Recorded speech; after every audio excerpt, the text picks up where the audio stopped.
It's 12 o'clock in Frisco, Texas, and it's time for Smoker Broker Radio with Robert Mesh, a.k.a. the Smoker Broker. Robert is the owner of Small World Realty and has employed hundreds of real estate agents in his 17-year career. He has instructed and mentored over 10,000 real estate agents at the highly acclaimed Champions School of Real Estate and is considered an expert in Texas residential realty. Robert is also an advocate of true entrepreneurial spirit and has helped many to transition from corporate America into the world of self-employment. And now live from the studio to your world, the Smoker Broker. Hey, welcome to Smoker Broker. I'm Robert Mesh, and I'm the guy they call Smoker Broker. Happy Thursday to you. Hope everything's going well. Lots of stuff going on out there. This week alone, I think, was just a busy week for everybody. Because once you get through January, you start the new year off. You have all these stupid goals and all these things that you're going to do. And, you ease off of December, you get into January, and then you're just like, and then next thing you know, it's February. And I'm talking about myself, because that's exactly what happened. I was reminded yesterday that it was February, and I didn't realize that. That's a true story, by the way. I didn't realize it was February. So it catches up on you. It moves fast. I do think it's because of all the things that are going on, especially, in the world in general, especially in the real estate world. So for me, those are two different things that really can put me in a daze sometimes, and that's exactly what it's done. So I have to sometimes center myself back and focus. This week alone was interesting in the financial world. So you have the whole GameStop and the AMC fiascos or whatever, or celebrations or disappointments, whichever side you're on. But it's an interesting phenomenon if you follow that type of stuff and look at the security of what the things that we do in the financial stock markets and what can happen. And we're not going to go through the whole thing, but let's just say that you had two companies that are not doing very well, increase their value by whatever, 1 billion%, whatever it was. And it's interesting to me when people are trading in these types of situations where they know good and well both those companies are struggling. There's no mystery to GameStop.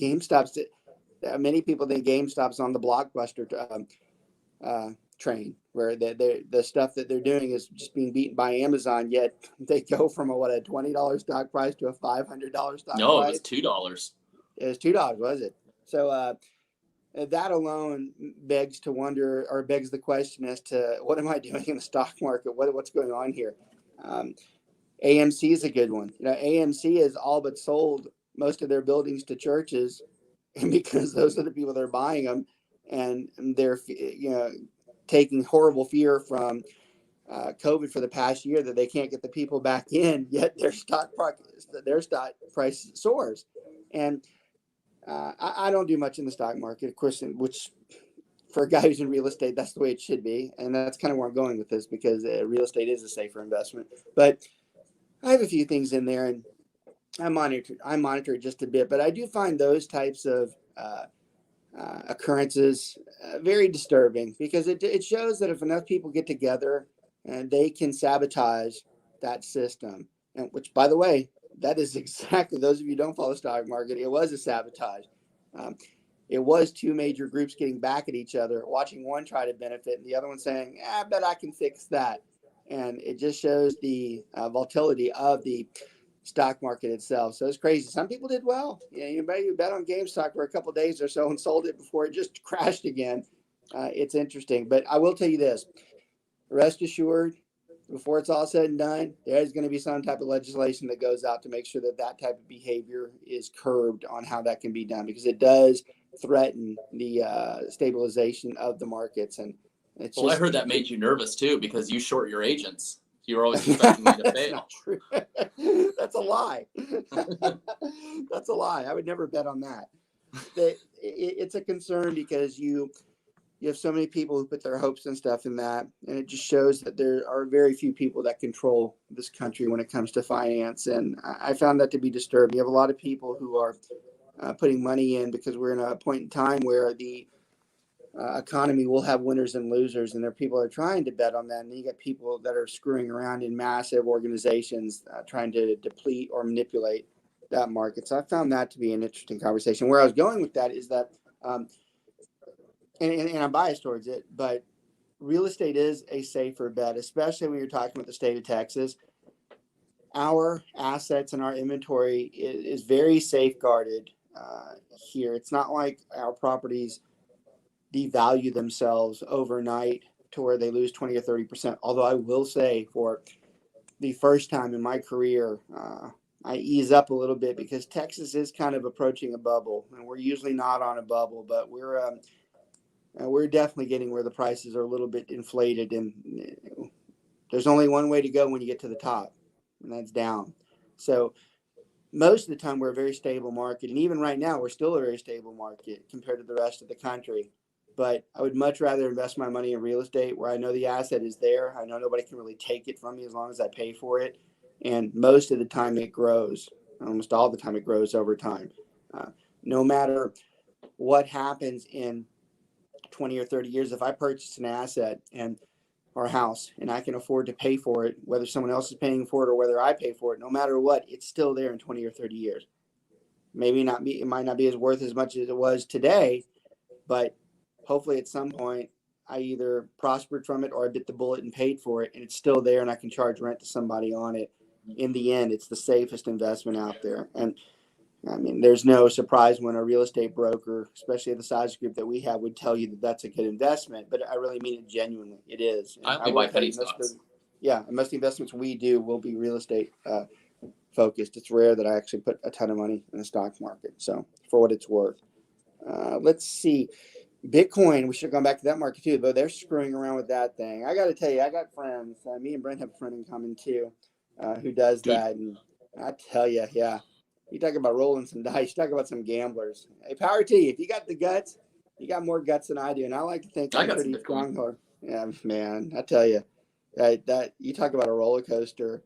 And the whole Bitcoin and e-currency thing is interesting because you got all these first of all, those who don't know much about Bitcoin, the most dangerous thing about Bitcoin is you not saving your password to be able to get into the actual currency itself, because they're stolen all the time, and it's very hard it's very easy to lose it, and it's very hard to have that structure where the security keeps those Bitcoins, because that's what people do. They're mining these things all the time, and it's fascinating, but it's weird too. Did you hear about that guy that lost all that Bitcoin?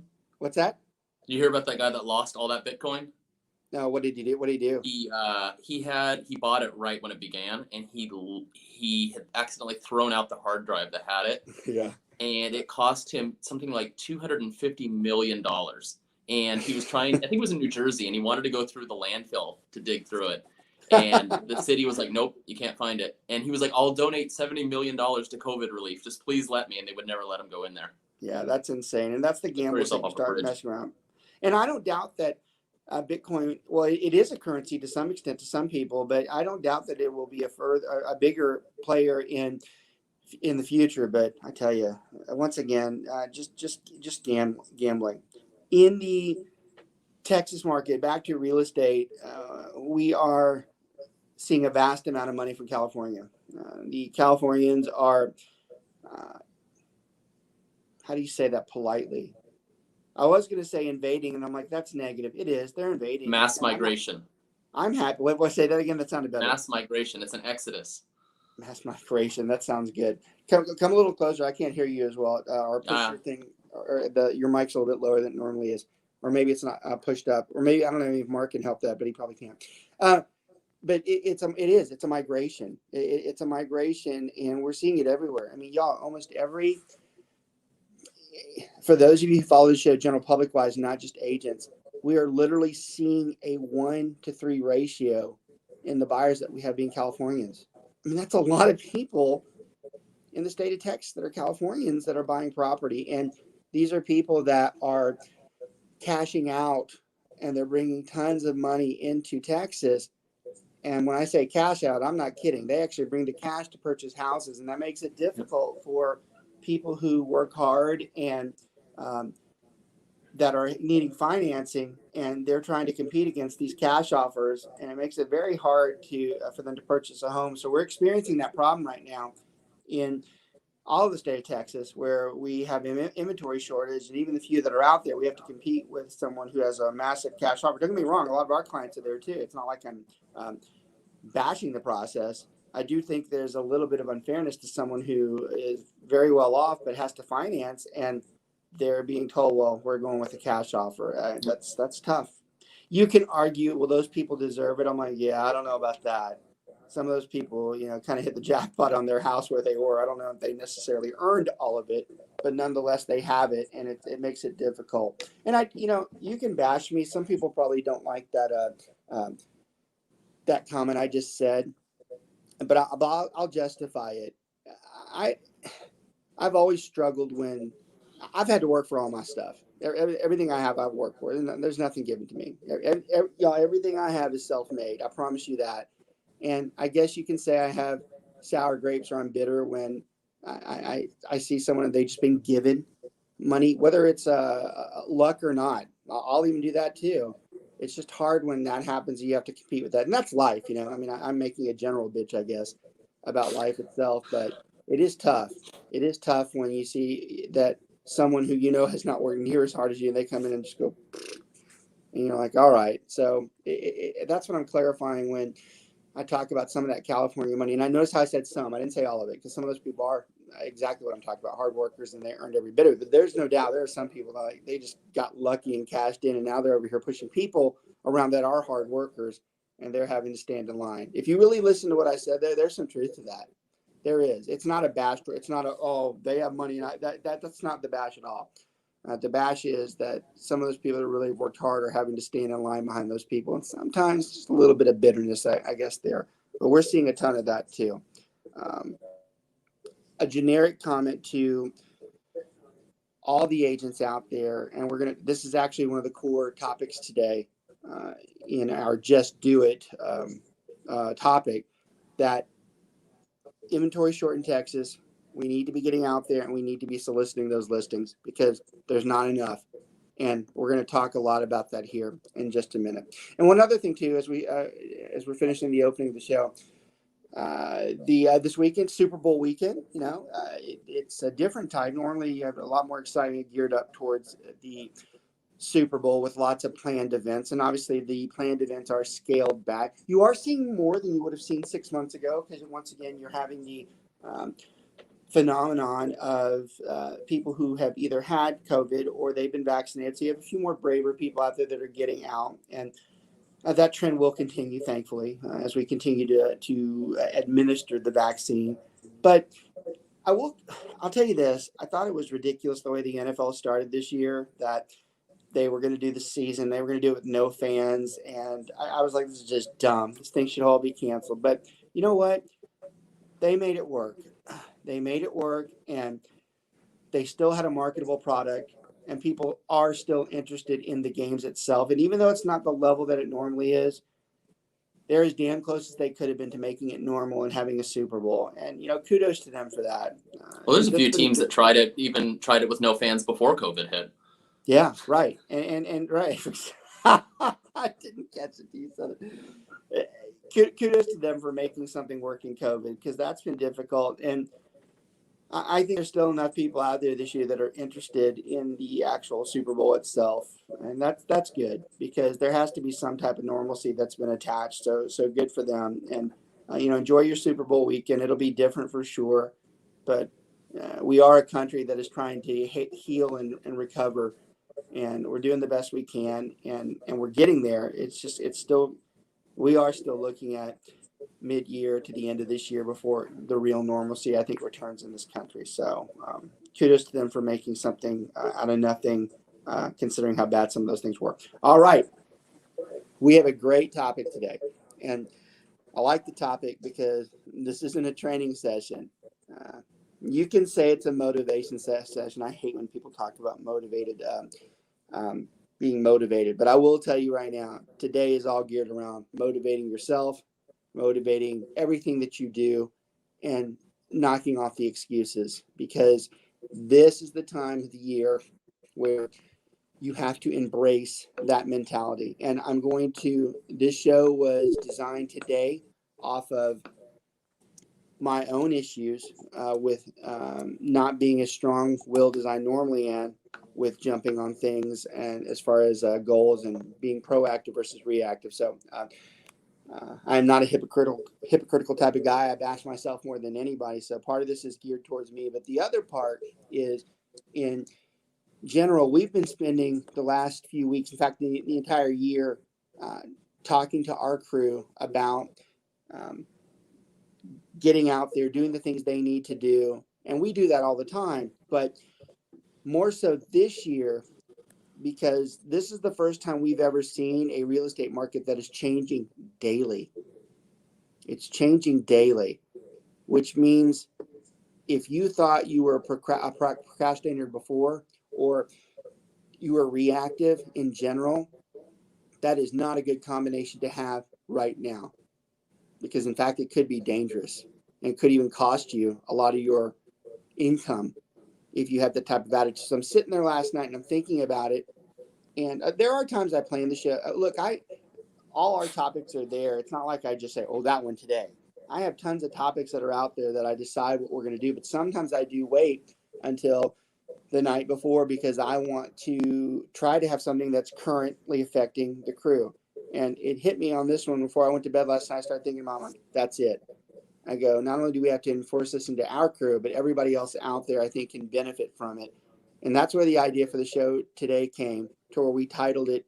And I'm gonna put an asterisk on this because I don't necessarily agree with the views of the company that did it, but the saying's so great that it oversees my concern with the way they do things. But I will tell you, Nike's "Just Do It" slogan, I still, to this day, as simplistic as it is, I still think it's the greatest slogan ever created in the history of advertising, because it's short, sweet, and man, does it say a lot.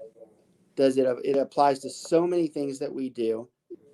The saying's got to be, 35 years old now? And I think it's more powerful today than it was when Nike came up with it. And it's funny, you think about advertising and marketing and how many brilliant slogans there are out there. But the Nike's "Just Do It" literally was a passing of someone saying, man, just do it.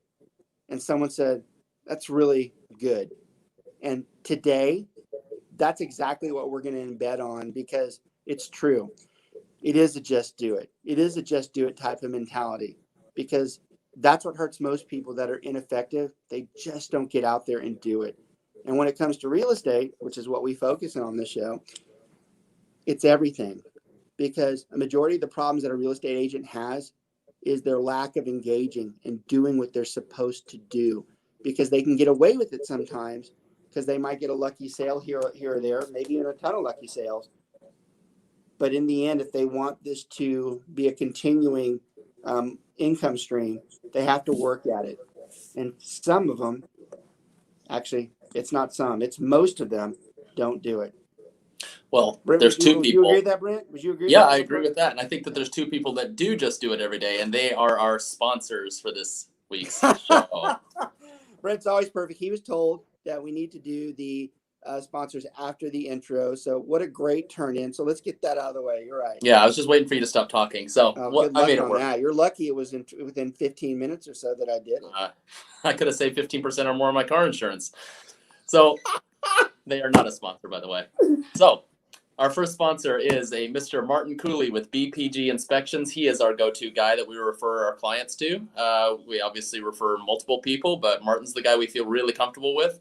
He is with BPG Inspections, like I said before, and he is our go-to guy because he is consistent, professional, shows up on time, writes his reports without scaring our customers and clients. So this is what we look for whenever we refer an inspector out. And benefit is he color codes all of his inspection reports. So, you know, when we're reviewing them quickly, we can look at them and determine what needs to be addressed right away and what can just be on the back burner. And we really, really appreciate that for him. So you can find him on bpginspections.com. Or if that crawl comes up, I can get his phone number. Otherwise, I'm going to make up one. Okay, here's his phone number. It is 817-401-3240. That's Martin Cooley with BPG Inspection. All right. Our second sponsor is probably the better looking of the two sponsors, my father, Greg Holdberg, with Liberator Health Insurance. With Liberator, it's your health and your choice. They have health plans that allow you to see any doctor and go to any hospital in or out of network, and you can save 40 to 60% on your premiums. Their deal of the week, they had a single mom with 2 teenage daughters insured for $408 per month, and that includes dental. These plans offer the largest PPO provider network in the United States that covers hospitalizations and surgeries, doctor visits, and no referral needed to see a specialist, chiropractor visits, preventative health screenings, teledoc, x-rays, MRIs, labs, emergency rooms, and urgent care, and much more. As an independent broker agency, Liberator works with some of the best insurance carriers in the industry to get you the most coverage at an affordable monthly premium. For more information and to get a quick quote, call or text Greg Holdberg, independent health insurance broker, at 214-886-4688, or visit them at liberatorhealthinsurance.com. Well done. Two great guys, part of the SWR vendor family. Love both of them. Hey, you gotta love Brent too, and I'll tell you why. Well, there's a million reasons why, but I talk about this all the time on the show. I like the show being a live broadcast and then the podcast. People will call our show a podcast, but I mentioned this in several of the shows, but I continue to do it because I think it's important. I like the live broadcast because the live broadcast doesn't script those types of interactions. Most of the podcasts can be other podcasts, not mine, can be very boring sometimes because they're scripted. They're staying and they're doing exact. I like the free reign that we have to do what we want to do, say what we want to say, and at the time we want to do it. So that's another reason why we love to push the show itself. Why we encourage a lot of the people that watch it. You really should get the show, and we have all the information to talk about people being interested in KBGI Media, Raven Radio. Always ask us about that because the show has been very productive for us in more ways than one. So I love the way we do that. I don't like the script. The script sucks. So we got to where we have all these people that are let's face it, there's a lot of people procrastinators in this country. Procrastination and being reactive. There's two terrible things to be called, and the majority of us out there have that. I do want to point out that you're talking about procrastination, but you didn't figure out the show topic until last night. Yeah, right. Very good. So excellent point. We could argue that. It's possible. We could say. Now, I did clarify that I have a bank that I go through, but we could clarify I procrastinated. So there's some truth to that. Maybe because I didn't finalize it until a couple hours before, too. Finalize. This is what we're going to do. We're going to break this conversation up into really 3 areas where you talk about new agents, those that are 2-year agents, and veterans. But if you're following along in the general public, you don't have to be a real estate agent to benefit from this conversation. This conversation should be something that you want to hear one way or the other. Because in the end, if you fall into these categories, you've got issues and you got to get out of them because you are never going to reach your true success level if you're procrastinating or you're being reactive. Okay. Real estate is full of procrastinators. The new agents, they come in and they start off with, they have all these vast dreams. They have all these things they're going to do, all these plans. Somebody got them in saying they're going to make this kind of money, and they get into real estate, they start, and the first thing they do is, I've got to do this. And they have this list of 100 things. They're on number 1. And they're like, I need to get organized. So they start going through and they write all these things down, and they sit at the desk like this at 8 o'clock in the morning, 9 o'clock or whatever. And they have this full list of stuff on their things that they're going to do. And they move it to the side and they straighten it out. And then they move it. You probably can't see the way I'm doing this, but I'm just moving my pad to the parts of the desk. If you're a little bit, what do you call it? Attention deficit, where you have to put everything exactly. These are the people that do. They're sitting there doing this all the time, and they're not doing anything. They're just sitting there moving stuff around, and they're not doing what they're supposed to be doing. They make up excuses for every single thing out there. Everything from here to the moon to the sun. They're making an excuse as to why they didn't do something instead of just doing it. Instead of just saying, I'm going to take this list, I'm going to do it. I don't care if I don't like some of the things on the list, I'm going to do it. I told you I'm not hypocritical. One of the greatest issues that I think I have is my whole life is list. God knows my wife puts me on list. Everybody who's friends with me knows that too. But I'm telling you, the hardest thing for me on my list are the things that I'm not necessarily thrilled about doing, and I know they take time. Those are the ones I just let there and sit. The king of procrastination are the ones that are the worst things to do. I'm telling you today, and I'm using my own advice because I'm going to start taking it. The things that you don't like the most, do those first. Start doing those. Stop screwing around with all these other, I'm going to get this part of the list done. I'm going to get this part of the list done. Nobody gives a damn about your 10 to 15 things that meant nothing to anybody, but it got your list down shorter versus the biggest one that's on there. Start doing the bigger one. Start going through there and saying the one you hate the most, the one you know is going to take that much time. Start doing that one. And I promise you, the more times you start doing that, the other ones go quicker because then you're like, well, I got that one done. Now I can just get these through. And what you're going to find a majority of the time is the larger, more difficult problems are the ones that are going to help you prosper more than anything, because those are the ones that are the things that are not easy. They're the toughest things to do, but they're the ones that are setting a guideline for you to start succeeding. And unfortunately, that's the one you just never do. Every month, another sheet goes I've got by. two comments on that. One, I feel like you're going to be dumping a ton more work on me, so I'm not thrilled.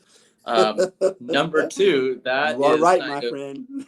that's kind of hitting on Gary Keller's comments, in the one thing, right? And basically the gist is, what is one thing that you can do to make everything else easier for the rest of the day, or easier, or not needed? And so, like Robert's saying, if you put the most important things that you do it first at the beginning of the day, if you ran out of time, you at least got the important things done, and the stuff on the back burner didn't get done. But a lot of people will put the easiest stuff because it's just kind of what they want to do, and they just don't feel like tackling the hard stuff. And then at the end of the day, you're freaking out because what you needed to do never got done. Yeah. Look, Jan, I'm telling you right now, this show is going to be pushed this afternoon when we always send the podcast up. But today, we are going to push it to people. We're going to tell them the ones that struggle the most need to watch this, because we're basically flat out telling you, if you're sitting there having trouble, having doubts as to what you're doing, you're in a gray area, we're telling you right now to knock it off, get out there, take the toughest thing you have on that list, and you start doing it. I don't care how painful it is. I don't care what the consequences are of you doing it. If you know it has to be done, go and do it. For my crew, if you want me to be sentimental in a nasty way to you, I'm telling you right now, whatever you have out there that you are struggling with, whether it's getting out there, setting up a networking group, going talk to people, I'm telling you right now to go do it. Go out there and do it. Maybe it's a little bit too late today, but starting tomorrow, the king of procrastination, probably a hypocritical way of saying that.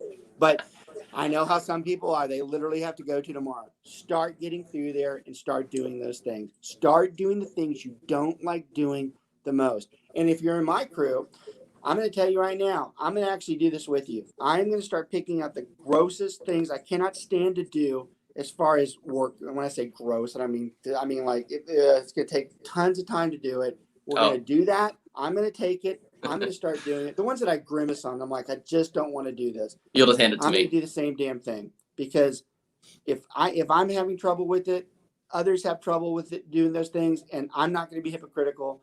I'm going to start doing those things on the list, because that's the problem with the majority of us. We let the list sit there and we just don't do it. We have to start doing these things that hurt us the most. Brent, what are some of the things that the new agents struggle with?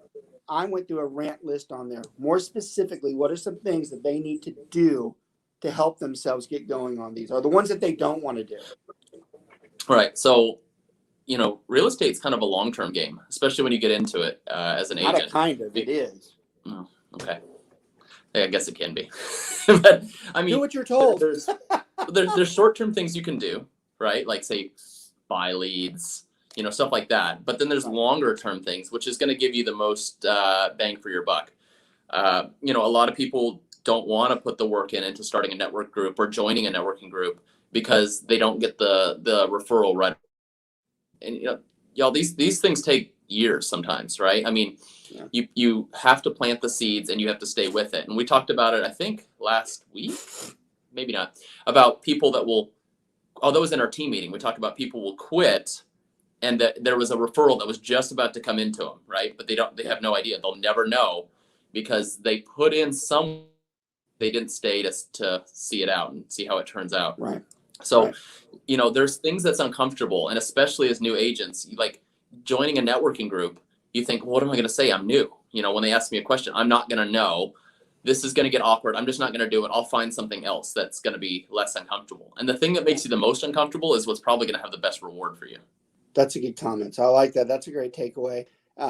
I'll push harder on the networking because everybody knows inside of our team, we push this, but to the rest of the crews, a lot of the Keller Williams offices watch us and a lot of other brokerages as well. That networking stuff, I'm so tired of telling people to do it. And I'm more tired of the fact I'm talking about general networking. They're not even doing the ones that I want. One of the biggest complaints about networking is that there's already networking groups out there and they don't need anybody else in it, or they won't even let me in it. Y'all, there's a real simple response and solution if you're being blocked from a networking group, or there's too many, or you feel there are too many people in it. And it's real easy. Go start your own. Do it yourself. You can't tell me you don't know enough people that have self-employment issues where they need to meet clients. They're out there. You just have to go do it. I'll tell you this, if you're on my team, if you want to impress me, not that anybody does, they don't give a damn about that. But if you did. We can't impress you. Yeah, you could. Go out there and tell me that you formed a networking group. Hell, I'll be more thrilled if you tell me you had 3 people in your group versus 20. Go do it. Go do it and watch not only the response that you get from me, but the amount I'm willing to help you because you're trying. Because I know that the lifeblood of this business is relationships and networking. And that doesn't start if you're not getting out there and doing it. You want to talk about just do it. Just go do a networking group. Get out there and start. I am more impressed with people who start their own than the ones that actually go to them.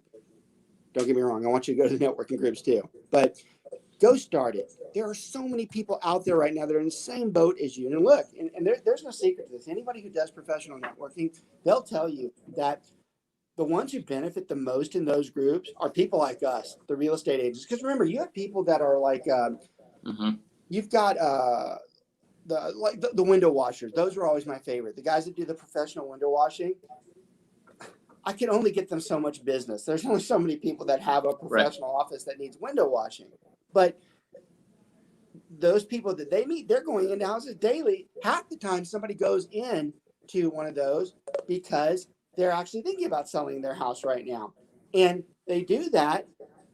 And these people are fueled into us. Those people, the window washers can give us a ton of referrals, but we can't necessarily do the same. We as real estate agents benefit from those things. And that doesn't go just for window washers. That goes for a lot of people out there. Brent, what are some other ones you can think that probably it's hard for us to refer to, but it's easy? Plumbers, chiropractors. Trying to think what else we have. God, we get a lot of like house cleaning people, lawn care. I mean, those are kind of easy to refer out. But photographers, we've got. Hey, just so you know, the reason why I told you to do that, because I knew it was a bland subject for you to start talking on. I just had a really good idea. And it's good enough that I ain't sharing it right now. So wow. I'm going to talk to you. I just wrote it down. I'm going to talk to you about that later. But, I will say this, though, as, being involved with the firm, and it's not just our guys, right? And Robert's been in it longer than me, but with real estate, the barrier to entry is very low. The cost to get going is very low compared to other things, and the potential is so high. And it gets really frustrating when you see a bunch of people, because, there's that 80-20 rule, that simply just won't do it. I mean, they have everything they need, all the tools. All they have to do is put a little bit of effort for a big reward, and they just simply won't do it. And it's the human nature or the human condition. They won't put in the work. And you're like, do you realize how much could have made if you actually did something? And I'm saying that because, I could have done definitely a lot more in my first few years, but, I was doing it part-time. I had something else going on, and it's fine. I don't really have any regrets, but there's a lot of people that just like, well, it's too hard. I'm going to go do something else. And it's like, really? Well, my greatest annoyance in the amount of real estate agents that are out there, not everybody is going to make a full-time career out of it. I mean, let's just face it. It's not going to happen, but there are so many people out there, and talking about the agents right now, that even if they only did 2 or 3 deals, it was well worth your time to do it. You just have to set your expectation as to that's what it was going to be. I mean, look, my guys know it too. To sell 1 or 2 houses, anybody can do it if you try hard enough. When you tell me you haven't sold a house, it's very hard for me when I get the excuse of, well, I have this going on. I'm like, it doesn't matter. You could have been working 80 hours a week and still sold 1.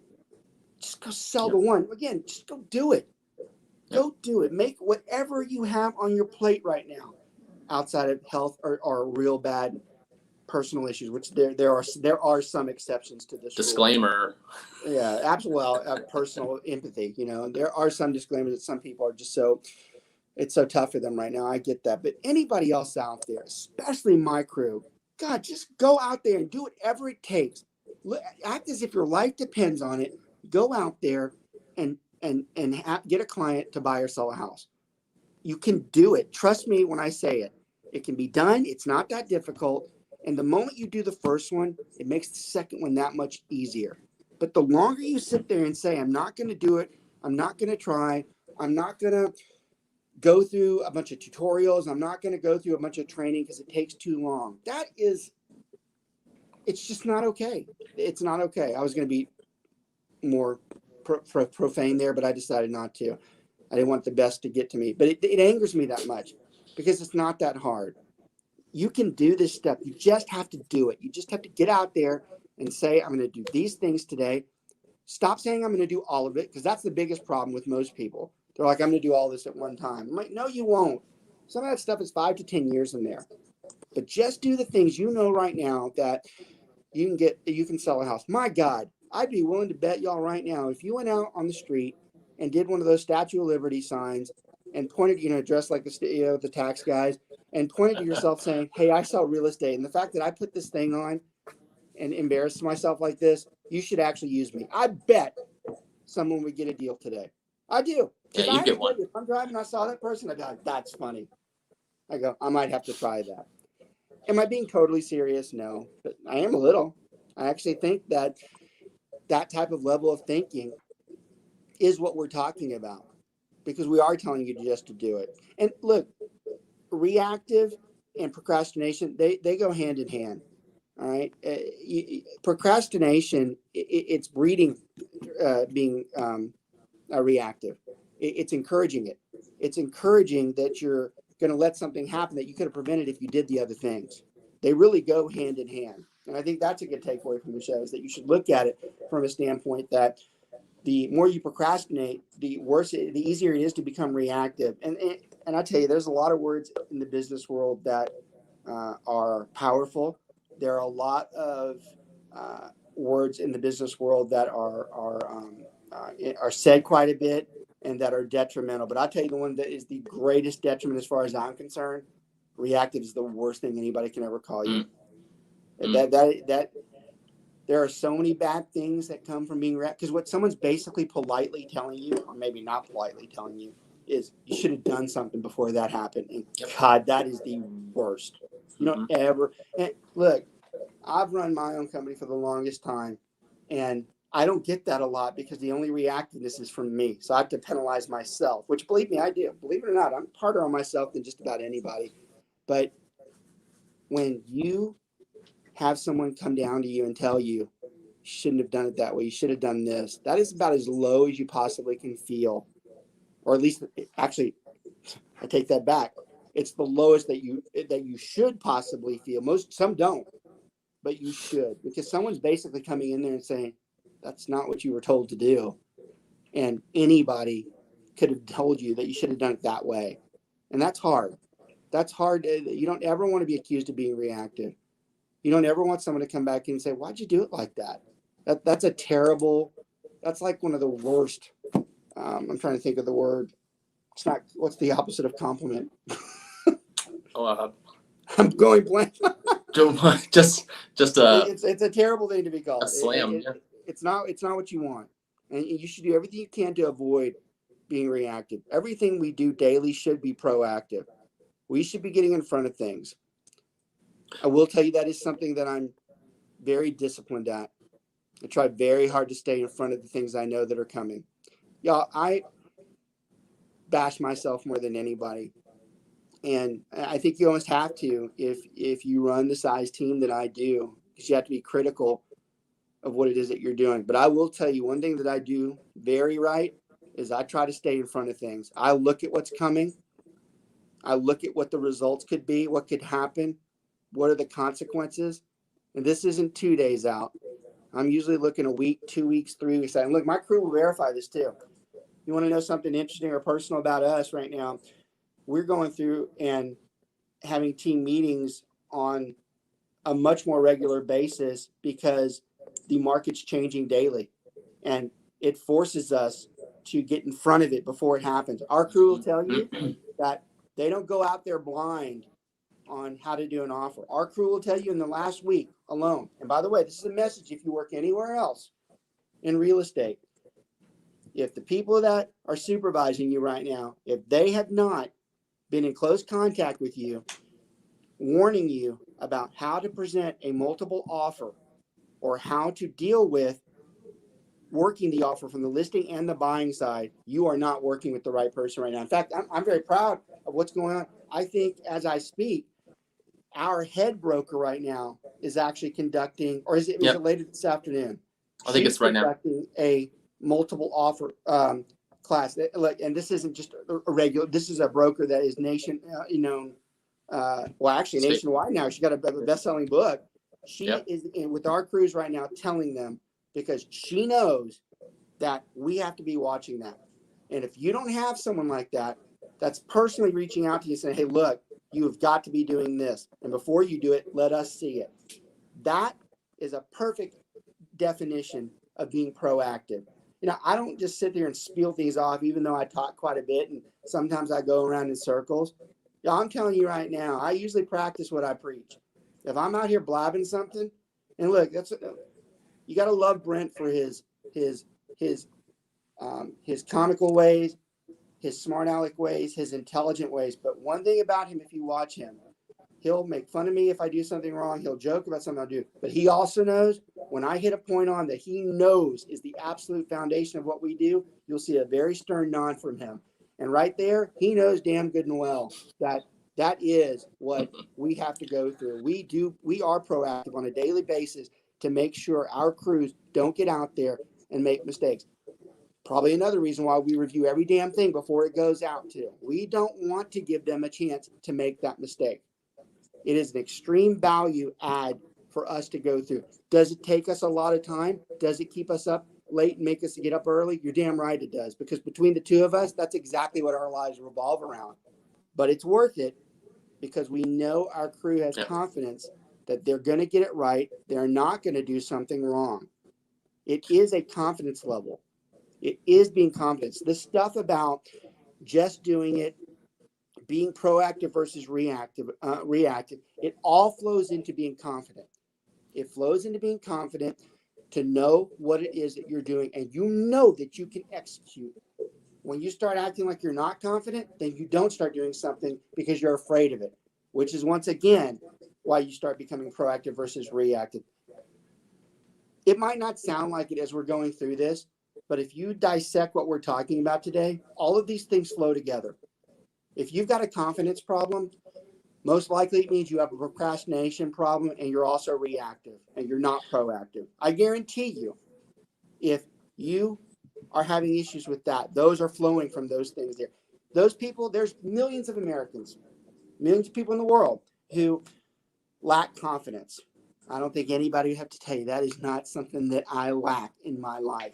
In fact, I get annoyed by the fact when someone, and only my closer friends would vouch for me on this, but you'll have a lot of people that sometimes, by the way I come off, that they'll say that I have some type of arrogance to me. I'm like, let me tell you something about me.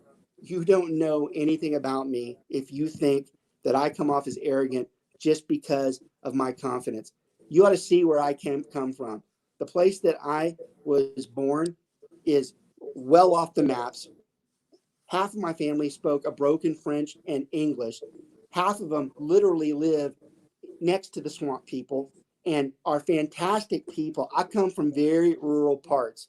If you want to sit there and talk about, you think that I'm arrogant where I come from, just come down to where I was born and where my family has been raised, and you can really figure out quick. That is not what I am. What I do right, and it comes off as that, is I am very confident in what I do.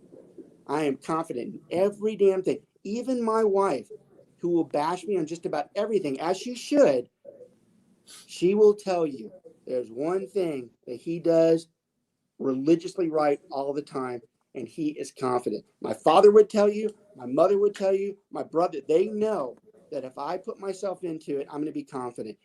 And you can look at that however you want to, but that confidence level is what makes you go out and do these things. It makes you go out and not fear anything. It makes you go out and say, I'm going to do this today, and I'm going to get it done because I know what the results are.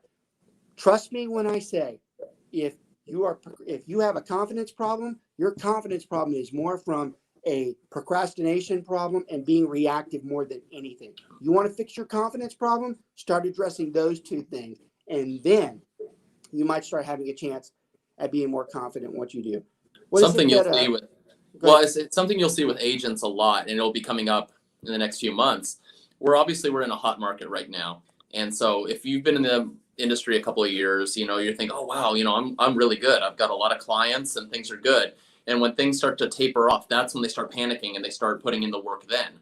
But it's kind of too late. You need to stay consistent with the marketing efforts you're putting in, even when the times are good, so that you stay level. But real estate is this up and down thing for these agents. And it really backfires on them when the market slows down a little bit through the winter months. So you hit one of the things I put on the topic levels there, and we've been focusing so much on new agents, but this isn't just a new agent problem. This is also people who have been doing it for 5 years or who are even veteran agents. And it's exactly what Brent just said. Sometimes people become complacent. These are people who were confident, but then they become complacent because they think it always works that way. And they become a little lackadaisical, and they keep thinking that this thing's on autopilot and they can just keep going. It always works like that. That is like the cardinal sin for a real estate agent. It never is on autopilot. We always have to be behind the gears, pushing that plane up. It doesn't go on autopilot ever. Right now is a perfect example. We can't go on autopilot when we've got offers that are changing every hour. We have to be knees deep into it. Hell, eyes deep into it right now. Nothing goes autopilot. But what Brent's talking about, even veterans and experienced people, not just real estate, business in general, they become complacent. They think everything's fine and they just let it go. And look, I talked a lot about this 2 years ago when we made our change to where we stopped running independent and we started partnering with Keller Williams. I had come to a point where I thought I had become complacent.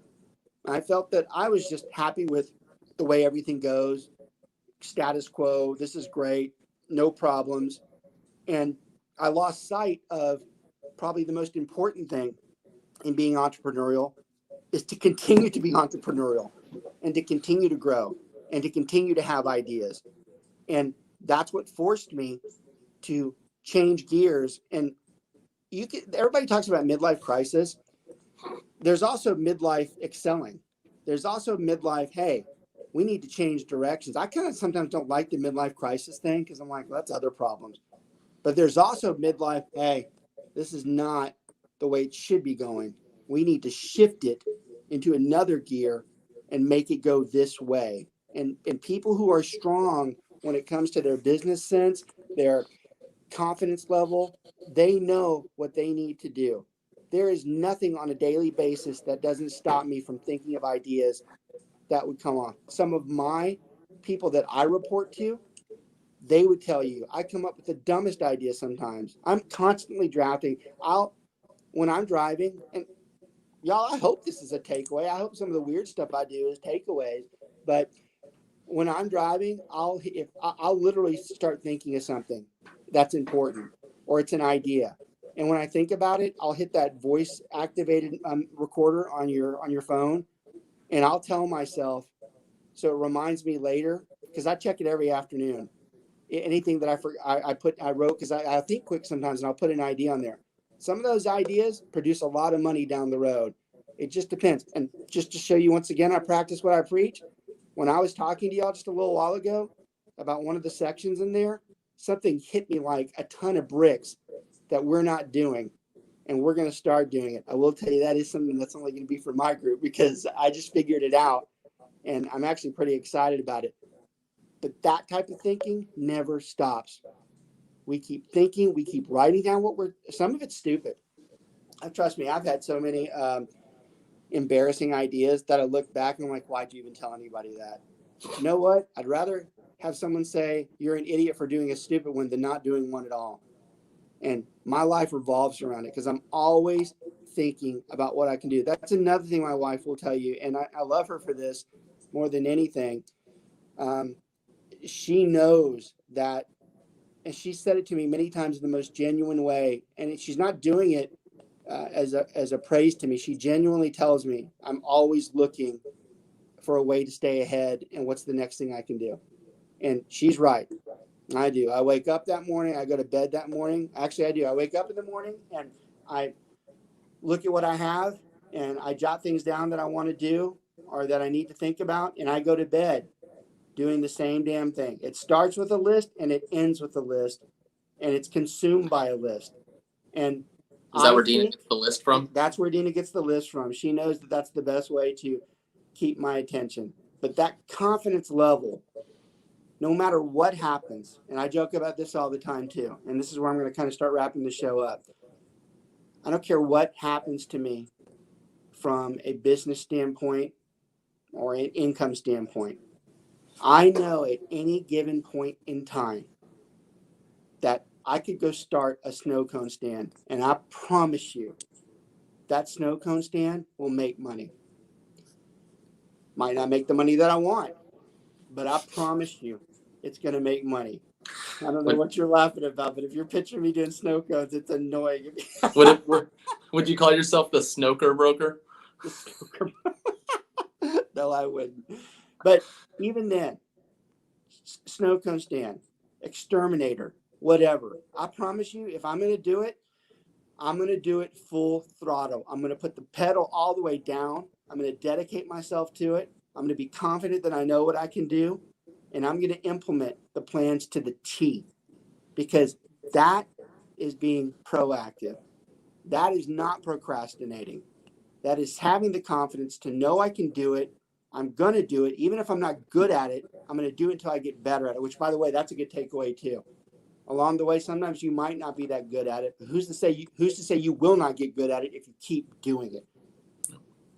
You know, one of the things, and it hits home to me too, because I struggle with it, but it's a great way to end of this topic. Professional golfers. There's a very fine line between golfers who are good and who are really, really good. There are a lot of people out there that can shoot in the 70s, which is a really good golf score. But then there's just a precious few that can shoot in the 60s. You want to usually know what the primary difference between those two are?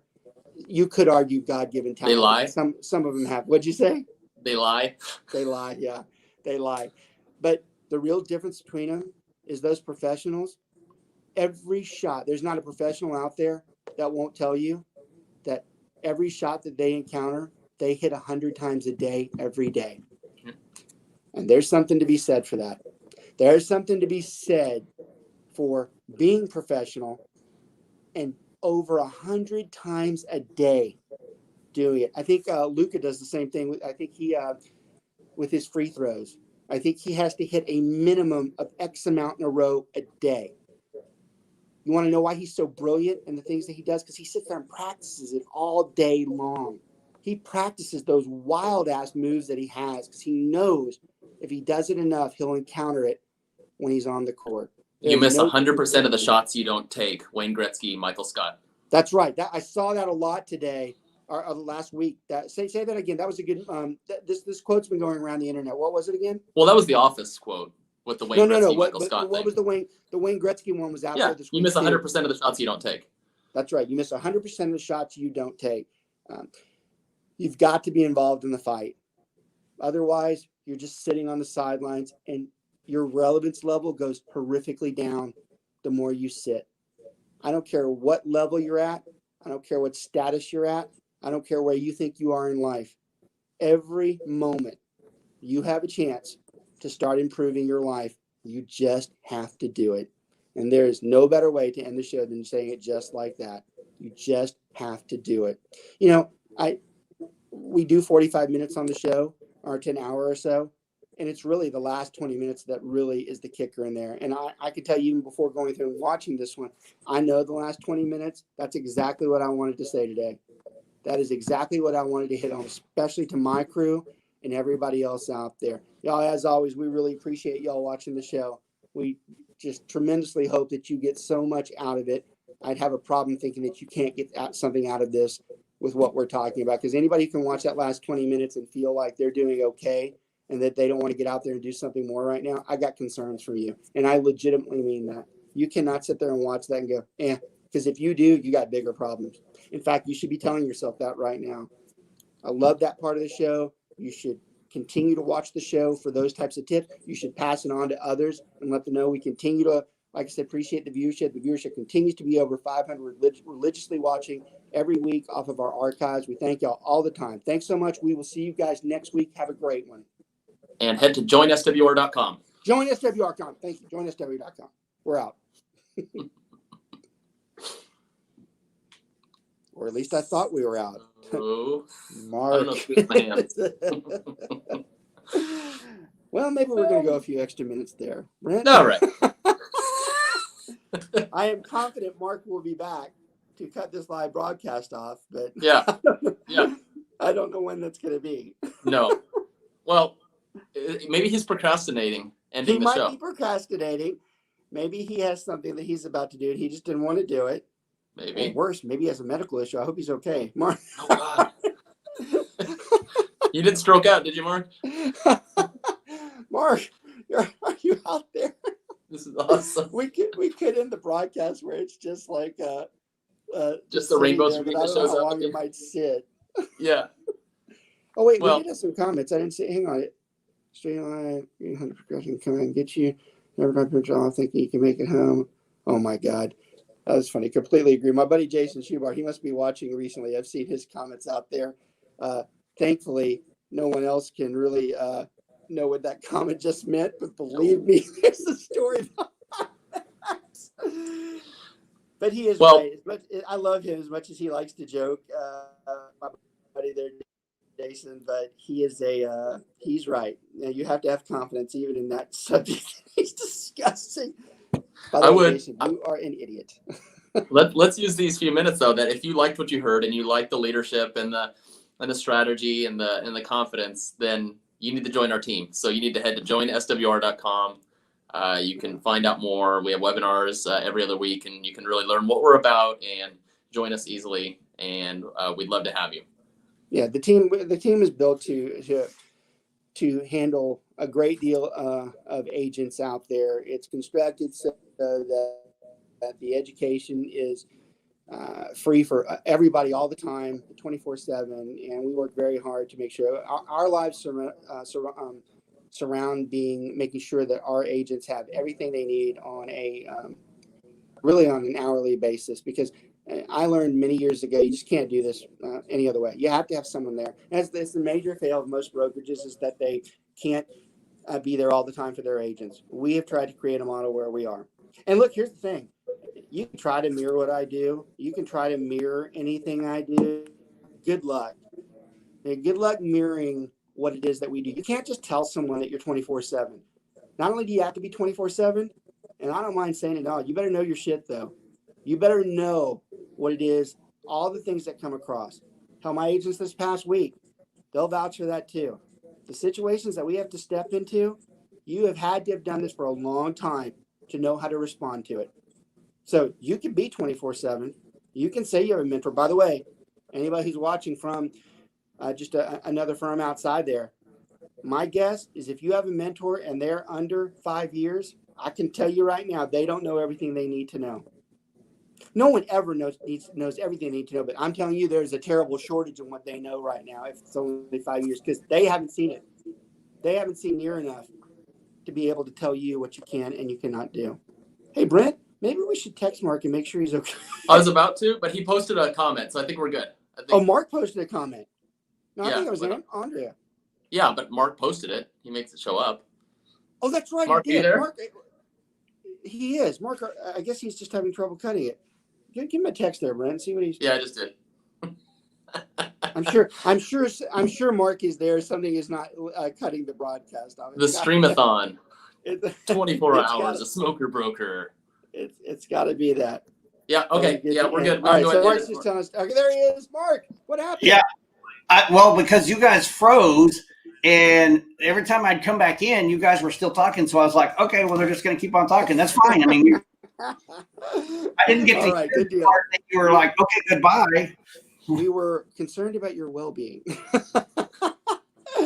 All Yeah, right, in fact, Brent was sitting there moving 90 miles an hour, and you were frozen. And That's kind of like our work relationship. that's exactly Oh, what happens. I kept refreshing, and I was like, eventually, and then I get back in there, and you guys are talking. So I was sitting here like this, going, well, I guess they're going to. All right, you can Well, let's wrap up. Thanks a lot, everybody. See y'all soon. All right, all good.